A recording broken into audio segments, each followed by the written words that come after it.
Hey everyone! Today I'm going to show you how to make swim trunks for your stuffed animal. These are right in time for summer and are pretty easy to make, so let's get started.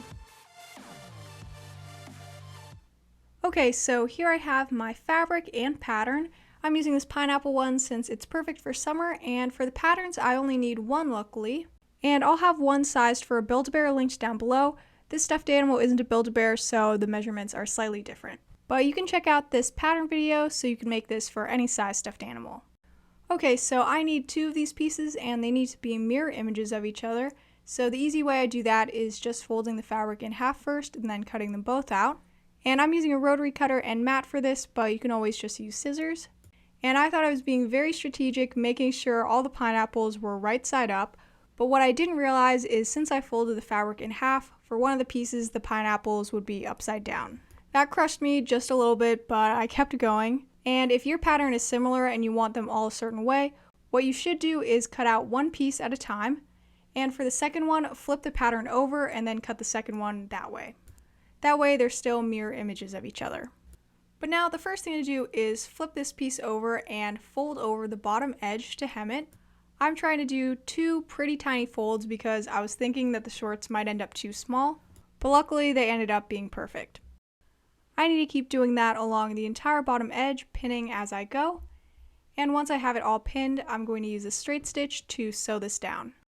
And then I'm going to do the same thing for the second piece. After that, the bottom edges are nice and clean, and now I can flip the two pieces together, good side to good side. Now you'll notice these curves aren't exactly the same. One is a little steeper, and the other kind of cuts into the fabric more. So that one on the left is going to end up being the back of the swim trunks, but what I need to do is pin together the other side and sew along that curve first. So now I'm just pinning that together, even though it's not really necessary, it probably won't move around too much. Now I'm going to use a straight stitch to sew down that curve. Now I can open this up, and next I'm going to hem the top edge of this, but I want to leave a pretty big space to fit my elastic. So to make it look extra neat, I'm first going to fold it down a tiny bit, and then I'm going to make one bigger fold, probably about 1/2 inch wide. And you can make this thicker or thinner depending on how wide your elastic is. But I forgot to mention you don't have to use an elastic for this, you could just use a string, so I'll talk more about that later. Once I've pinned all the way to the other side, I'm going to use a straight stitch to sew along where I've pinned. Once that's done, I'm going to grab my elastic and a safety pin, and if you want to use string instead of an elastic, you don't have to do this right now. You'll feed the string in at the end, so you could just skip this part. So I'm first attaching my safety pin to the elastic so it's easier to move through. And now you'll want to look at which way that seam in the middle is laying. Mine is laying to the left, so I want to move my elastic from right to left. This way, when you pass that part, the safety pin won't get stuck in that extra fabric. Okay, now I'm just inserting it in that top fold, and I just like to gather the material around the safety pin first, and then kind of pull it down and around the elastic. And I forgot to mention, to determine the length of my elastic, I just measured around my stuffed animal's waist, and then maybe added 1/2 an extra inch for seam allowance. And as you'll see, something a little bit weird happened. My elastic ended up being longer than the fabric, which is not what usually happens and isn't what I meant to do. But as you can see, I'm trying to stretch out the fabric and push it down the elastic, but it's just kind of getting scrunched up like this. And I think I should have just made the patterns longer, so for the printable versions, I'll adjust those. But the good thing is, even with so much extra elastic, this was able to fit my stuffed animal, so I just tried to stretch the fabric out as much as possible. Now I can just fold this in half, good side to good side, matching up those ends of elastic. And now I can pin together the elastic and the rest of that curve, and use a straight stitch to sew it together. Probably should have had this the other way because the shorter elastic's on the other side, but luckily it didn't get sucked in. Okay, now I'm going to trim off the extra elastic, and if you don't want the elastic sticking out like this, you could fold them to the sides and sew them down, but I don't mind, so I'm just leaving it like this. And now I'm folding it the opposite way so there's a curve in the front and the back, and then I can line up and pin together those straight edges, which are going to be the bottom of the swim trunks. Since I actually want these to be a little more fitted on the legs, I'm not going to go straight across. I'm going to start sewing probably about 1/2 inch away from the edge, and then try to get pretty close to the edge at the middle, and then go more far out for the other side. I hope that made sense, but here is how it looked once I sewed it. It's not very symmetrical, but I meant it to look more like how it looks on the right side, so it's kind of like an upside down U shape. So that's a way to make the trunks a little bit tighter. Just be careful that you don't go too high up, or else you're not going to be able to pull them up all the way when you try them on.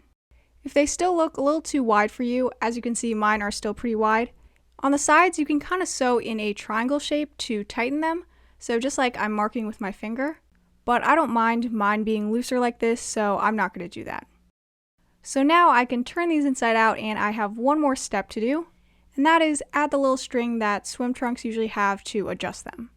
Mine is going to be just for looks, it won't actually adjust anything, but I'll talk about how to use this instead of elastic in a bit. So I found this yellow piece of ribbon just long enough for what I needed, and I'm going to use that as the string. And I still have to make 2 little holes, one on each side of that front center seam. So I'm being careful to only pinch the fabric in front of the elastic and make a teeny tiny cut.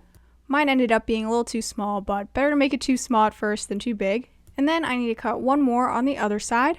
I probably only made them about ½ inch apart.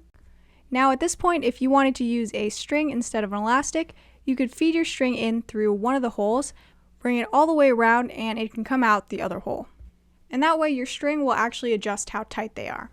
I did something similar in my first pajama video, so check that out if you want to see me actually do it. But right now I'm taking some tape and wrapping it around the ends of my ribbon to give it kind of a shoelace look. And I feel like with actual swim trunks, the string looks a lot like a shoelace.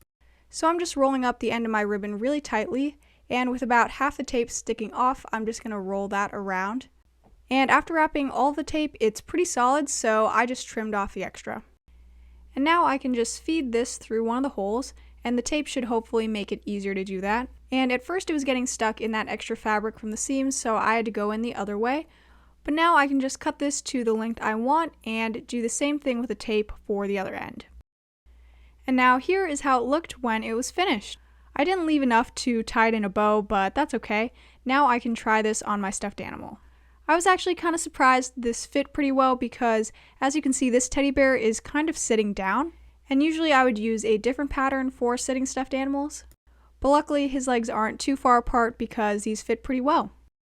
Now he is ready for the pool or the beach. I luckily got to film this on the 4th of July at my relative's house who has a beautiful pool and backyard, so that's why the intro was looking extra nice. I really hope you enjoyed this video. Please give this video a like, comment any video requests you have, and subscribe if you haven't already.